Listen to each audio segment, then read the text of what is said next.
Comprehension is lacking among Native American students and among students in general. Many students get the idea of a word, a definition, a problem, a subject, a rule, a law. What about understanding family, emotions, feelings? Get an understanding and awareness is a major issue, not just for this race or that race, but for all of us as human beings.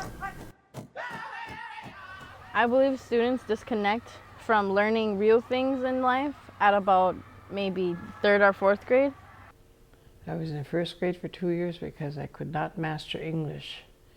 I was doing my assignments correctly and my numbers correctly, but I couldn't understand what the teacher wanted because there was that language barrier, I couldn't talk. So I just got quiet and just isolated myself because I couldn't communicate with my teacher. Comprehension is just not something that just pops into your mind like, all right, you're going to understand this. It's nothing like that. It is part of emotional, it's part of your feelings, it's part of the mood.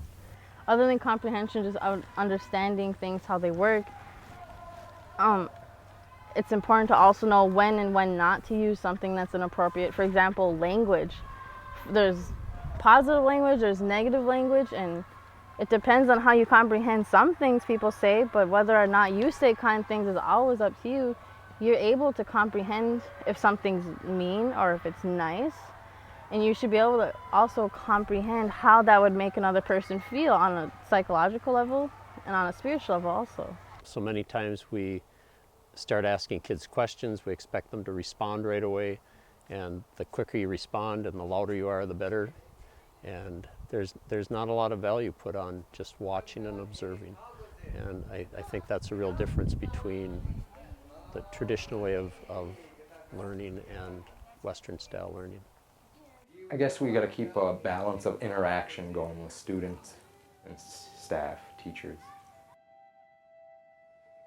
Comprehension requires our full engagement, and that we observe, that we attend to it thoughtfully, rather than react or compete to be first.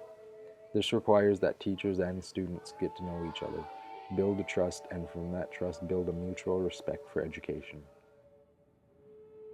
I believe a strong student-teacher relationship, especially with respect, is a good way to go as ways of learning yourself or teaching others.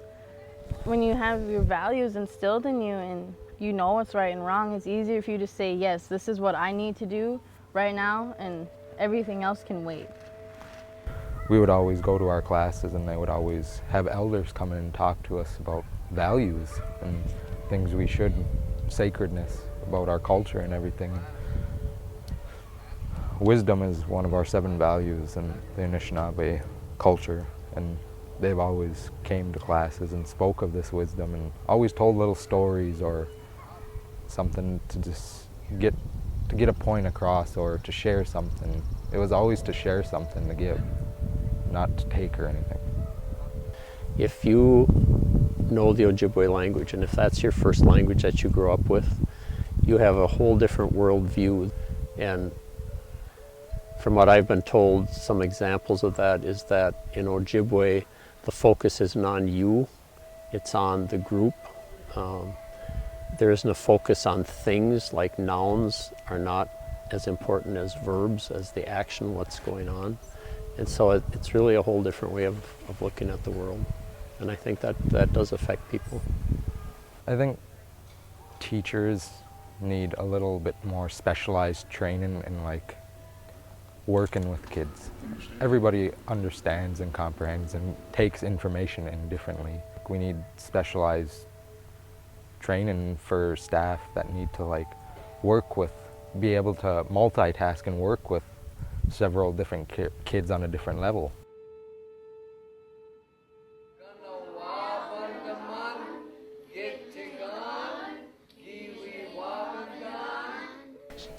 The Buganagijic School is a place that has always valued a cultural education. In recent years, the school started an immersion program for K through 6 students called Nagani, or the one who leads. Here, educators work to understand the whole person and make trusted relations to help students receive and understand themselves fully. It is an example we can all learn from.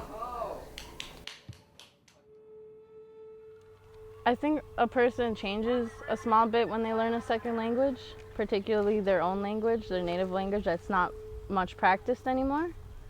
Ojibwe language I believe it's a sacred language. The 7 values that are taught here influence students on a certain level about how important it is to just be respectful to everything, including yourself. And part of respecting yourself is gaining the things you need, like knowledge that you need for your future. And how you approach a person, how you give them feedback, and your personality, your persona shows who you are. What I've heard from the people, the adults in Negaunee, is that they don't sit around and talk about the 7 values. They don't say, this is bravery and this is wisdom, but they just try to act it out. And I think that's the way that people really pick things up, is rather than just hearing it, is by watching and seeing how other people act. And yeah, I think those are lifelong things that stick with you. I think the comprehension and understanding of things should be taught separately from like in schools on it should be its own subject, independent. Because it's like there's more to just comprehension than just reading and understanding this word.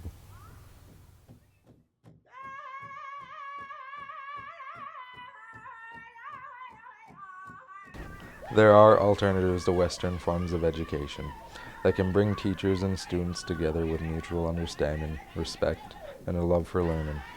These methods are not new, and they are deeply relevant to Anishinaabe youth. Our generation, as well as the next, will benefit greatly from an education that is comprehensive and centered within the value system of our Anishinaabe culture. Miigwech.